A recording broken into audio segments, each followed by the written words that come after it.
You know, I used to hear old comics talk about this and think they were so corny, but now I'm saying it, and it's true when they would say, you know, we were poor when we were young, but we didn't know we were poor. You didn't know, you never knew you were poor. I'm sure I knew. I was living on a shithole apartment above a bus stop on 8th Avenue and 55th Street. But you didn't know it was shitty. You were kind of loving it and digging it. I did, but I was you were on roughing my it. You were an artist. own. Yeah. I was living in New York for the first hottest women in the whole country. Yes, none would talk to you, but they were the hottest. that's the thing about New York. Yeah, women. That's one reason I didn't like New York. I did not get along with the women. You know, you vibe with certain cities. Yeah. I came out here, I found paradise. Oh my God, you made in New York. Just well, you also came here when you had mad success. More success. I did not come here when I had mad. I came here in 1983 when I had done 3 Tonight shows. I didn't have. Oh my God, that's success.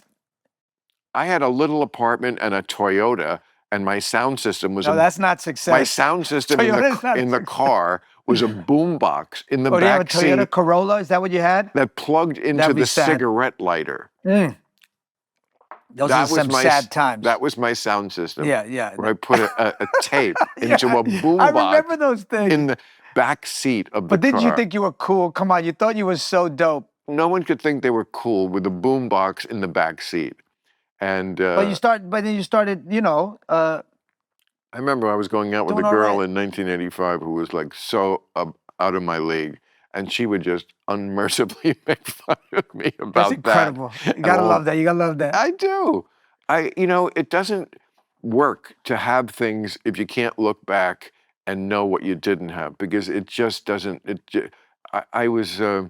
Somebody was mentioning sometime recently that, oh, nice bathtub. And I said, you know, I never had a bathtub that I wanted to get into until I was 45 when I moved here. Wow.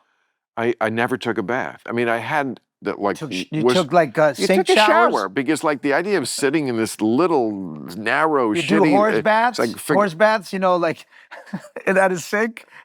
They used to call it. They had an ethnic name for that, but I won't say it. No, I know they did. Because it would make you so mad. I'm just saying I've heard it. I know. But that's good restraint. I appreciate that. But it was a blankety blank shower. Yeah. No, I know. I've taken many of them. Yeah. We all have. I still do it sometimes. Yeah. Yo, I found out that when I realized that I was really poor was when I went to the Fresh Air Fund. Do you remember the Fresh Air Fund? They used to take Latin and black kids that were poor, and they would send us to a rich white family in the country for 2 weeks.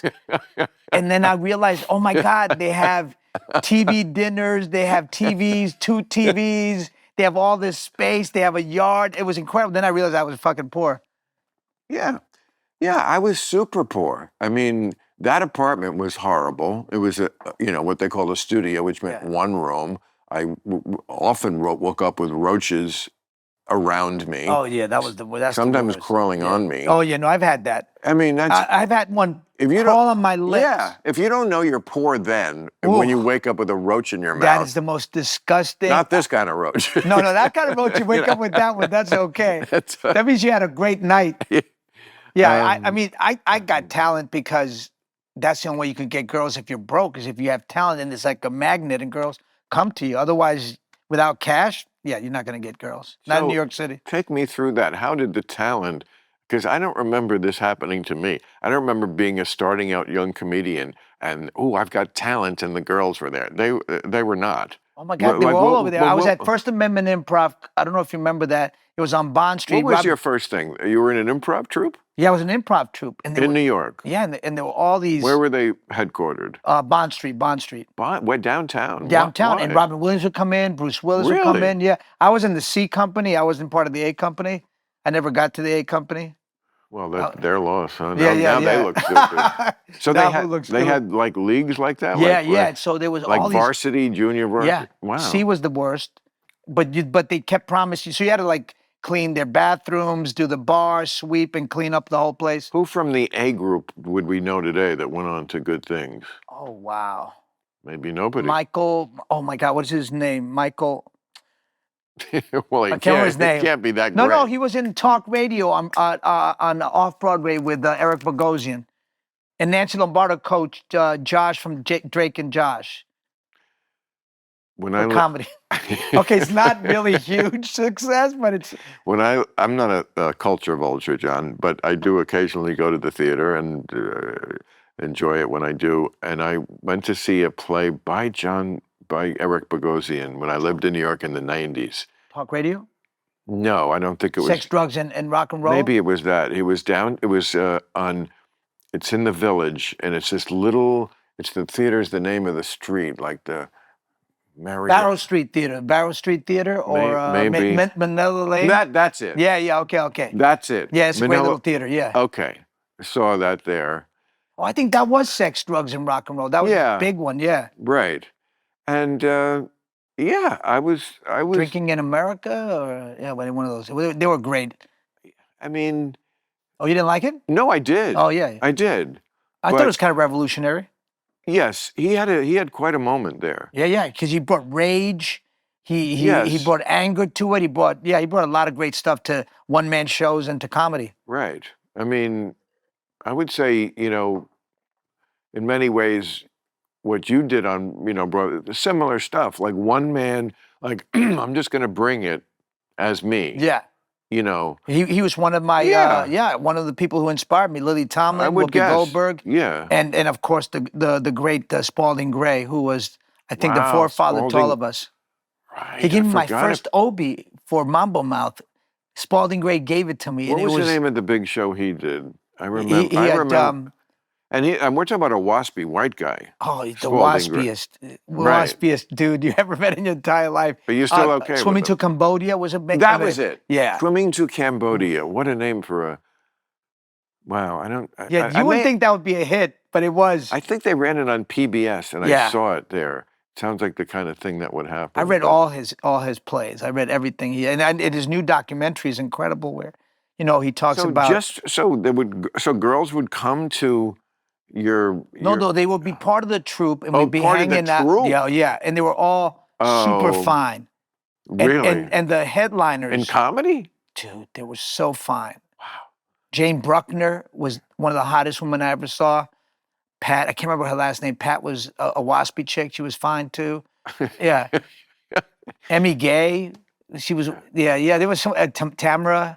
Yeah, there was a lot of great... You sure they were fine, or maybe they were just making you laugh so you liked them more? I like that too. I obviously like that too, but I've never...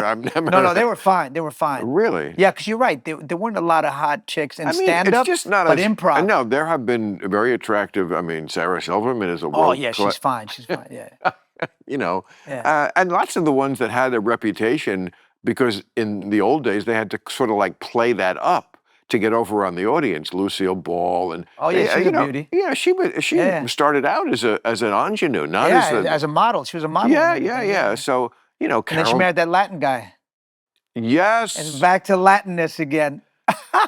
And he was a success in the 50s. So I mean, is America really that terrible? Oh, dude, the one guy in over the whole population around you, and there's one guy who's making it, who they couldn't even get the show on the air. She had to fight and say, I'm not going to do your radio show, unless my husband's in it. But America's not going to believe you're married to a Latin guy. And she goes, but I am. It's so hard to imagine that show without him. Lucy, you got a lot of explaining to do. Yeah, because, and times were so different.